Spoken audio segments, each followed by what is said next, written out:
Hello and welcome back to Skyward Sword HD. In the last episode, we ended. Oh, geez, don't look at me like that, big guy. We ended right in this room. I got a little lost in the maze, but we made it back where we should be.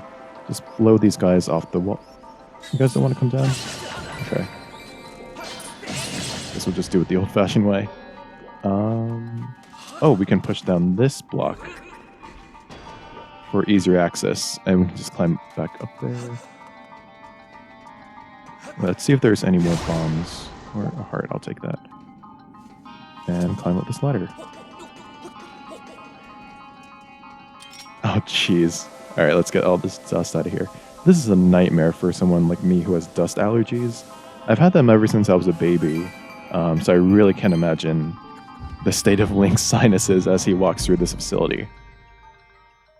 I mean, it's been like abandoned for what I'm assuming is like several centuries, just because of how dusty and disgusting this place is, so. Oh, this is the place from before. Whoa. That was too big of a jump. And I hear Keese.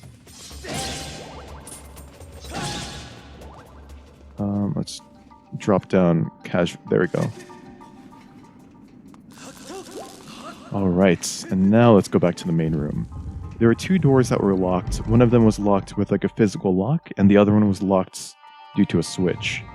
So we circled back through the locked door after unlocking it.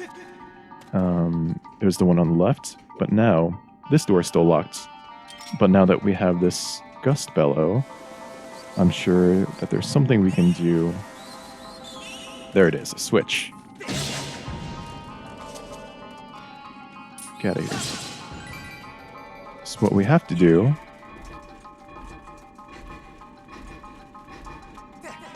let me just grab that rupee, is get this box on top of the switch.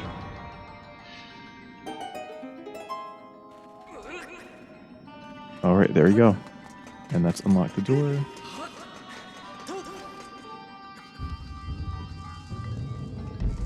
What do you got here?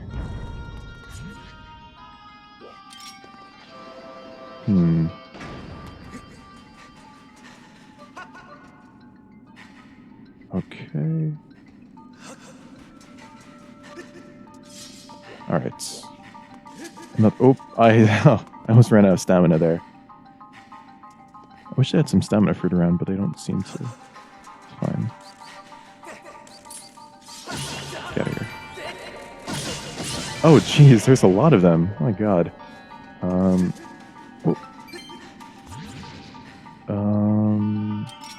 Oh, okay. So if I remember correctly, this should be a time shift stone. There we go. Let's hit it.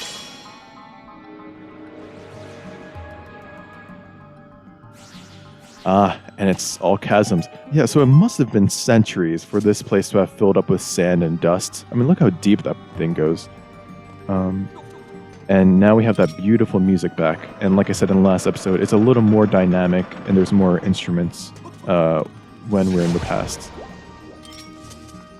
Use the gust bellows to open this door. Looks like a little pinwheel. That's cute. And one of these guys, cut the blue, and then stab in the eye.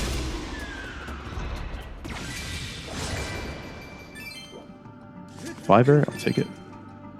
Let's drop down here. Alright, what do we've got? Oh, these guys.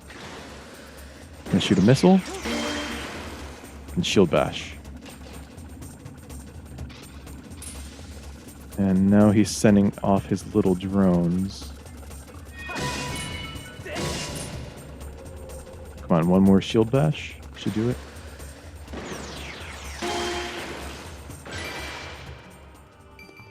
Oh, that's really... Come on. They were like... that was at least like $80. But most of the red rupees, of course, fell down there. That's crazy. And push this cart along here.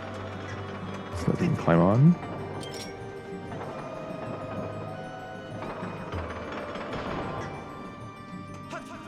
There's a chest up there that we can't get quite at this moment. So let's go back to the other side.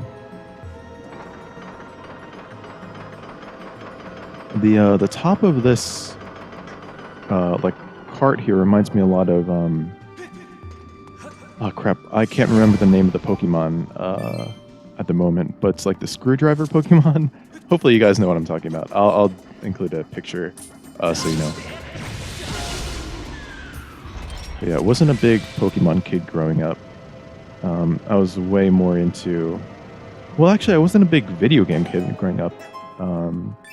When I was like super young, I was more interested in like toys, like Lego, especially, and Star Wars. I was more of a movie kid. But as I grew older, like into my teen... Whoa, good dodge.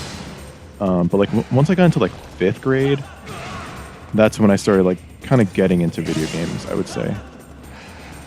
There we go. Come on.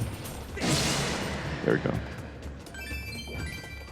Yeah, so I had a DS as a kid, but the games I played on it were like like the very first game I had on my DS was Lego Star Wars 2, the original trilogy. A game I ended up losing, but that was my first game nonetheless. I also had like I had like the weird games like Pirates of the Caribbean or Caribbean, not sure how to pronounce it.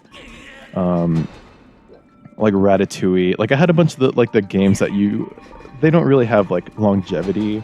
But I bought it because I liked Pirates of the Caribbean as a kid. And as I got older, my taste in games obviously got better. Like I got like Mario Kart, then I got New Super Mario Bros. And the very first game that I bought for myself, and I mean like not only with my own money, but oops, no, we're good. I don't mean only with my own money, but I mean like I did my own research. I read the reviews. I watched the trailers. The very first game that I had like real knowledge about and consciously bought it instead of just like going to the store and being like, oh, that game looks cool, was the Legend of Zelda Spirit Tracks. Also, what the hell am I supposed to do in this room? I think there's a switch? Like, what am I missing? But yeah, Spirit Tracks was the first game that I actually bought. Like, I went to the store knowing what I wanted to buy, is what I'm trying to say. Is there a time shift stone in this room? Maybe it's here? No. Gotta be missing something. Oh, I see. Sneaky. And we can just... we can hit it with a slingshot. There we go. Clever. Ooh, that guy looks pretty scary. I'm sure we can take him on, though. What's up, big fella?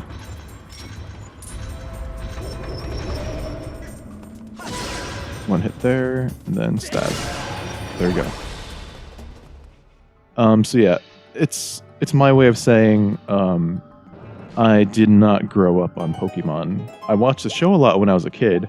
I even made my own Pokédex out of paper at one point. It was not cool, but I thought it was super cool because I really, really liked the Pokédex.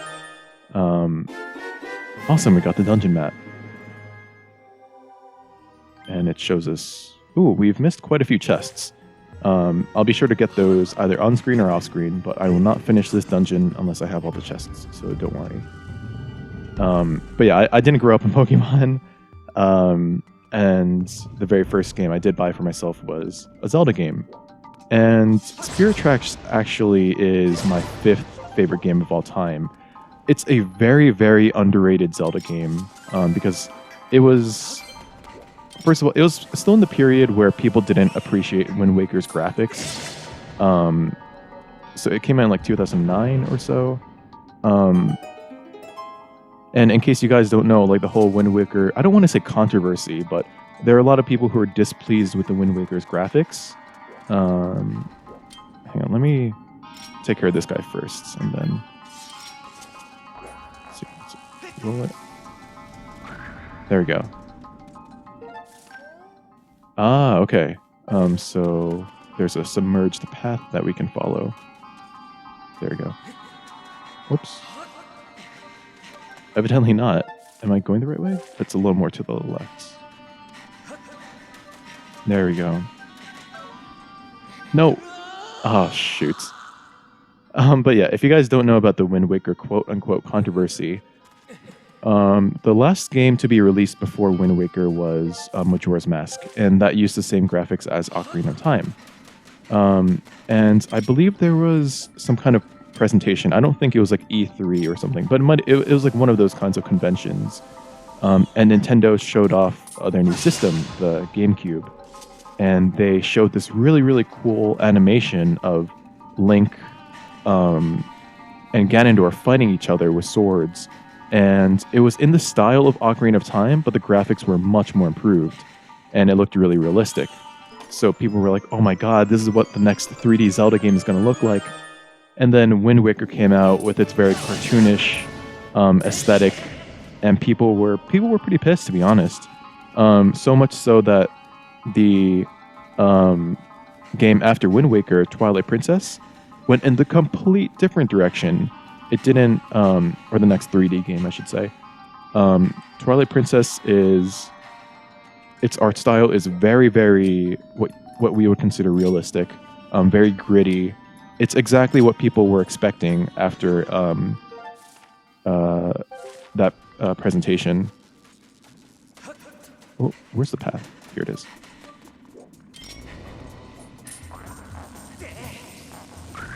There we go. So Spirit Tracks and Phantom Hourglass are sequels to Wind Waker. Phantom Hourglass is a direct sequel to Wind Waker in that it's like the same Link, same Zelda, or Tetra, I should say. This guy. Phantom Hourglass is a direct sequel to Wind Waker, but Spirit Tracks takes place about a century after Phantom Hourglass. But regardless, both of them are sequels to the Wind Waker, and they both use the same art style. So people who are not happy with the Wind Waker's art style were very much not happy to see it on yet another game. And there was a certain charm that the Wind Waker's graphics had on GameCube, because they look pretty good, like even nowadays. And I'm not even talking about the HD update. Like the OG GameCube Wind Waker. I'm just going to keep talking while I get all the sand out of here. The graphics look great. Because if you use like quote-unquote realistic graphics, then you're inherently limited to what's realistic at your time. So Twilight Princess looked really realistic for 2009, but that art style, like our modern video games, look exactly like real life, basically. So of course, like the 2009 technology was just not able to live up to the standards that we have today. So it really hurts the gameplay's like longevity. Whereas on the other hand, if you have a completely stylized game, like Wind Waker, which has like very cartoonish graphics and doesn't rely upon our conceptions of what realism or what looks realistic, that game can last a very long time. The graphics in Wind Waker look great today, even though the technology was not as good as when they released Twilight Princess. And to this day, Twilight Princess it's a beautiful game, but if you want like a realistic looking Zelda game, then Twilight Princess has like a lot of flaws in that regard, just because again, if you want to do realistic games, you're limited to what realistic looks like, or what you're able to produce as realistic at your point in time. All right, let's head up. Which is why even when they released Twilight Princess HD, like even the HD version still doesn't look good in some angles. Like a lot of especially like the shaping is really rough sometimes. Like the character models can look kind of jagged, and like very sharp. I don't mean sharp as in like they look like defined. I mean like the models look too angular sometimes. So you have a lot of issues like that. Oh, there's a time shift stone in here, so let's stab that. No, that was just a big tirade just because I was on the topic. But that is not to say that I don't like Twilight Princess. Twilight Princess actually has my favorite graphics in the series. But I'm just saying that even though I really, really love that art style, I still accept the criticism that it's, inherently limited by the standards of its time, which is the... Oh, dang, I was hoping I could get it before it took off. Which is... Whoops. Which is like the downside of having a realistic game. Especially when you're on like an underpowered console like the Nintendo Wii or Nintendo GameCube. Like those are not consoles that are able to produce quote-unquote realistic graphics. But I think Twilight Princess still looks beautiful. And if they ever released Twilight Princess for the Switch, I would absolutely play that on the channel. There we go. There we go. So yeah, we'll end it here for today's episode. Maybe we'll continue our little video game discussion in the next episode. But yeah, until then, thanks so much for watching, and I'll see you then.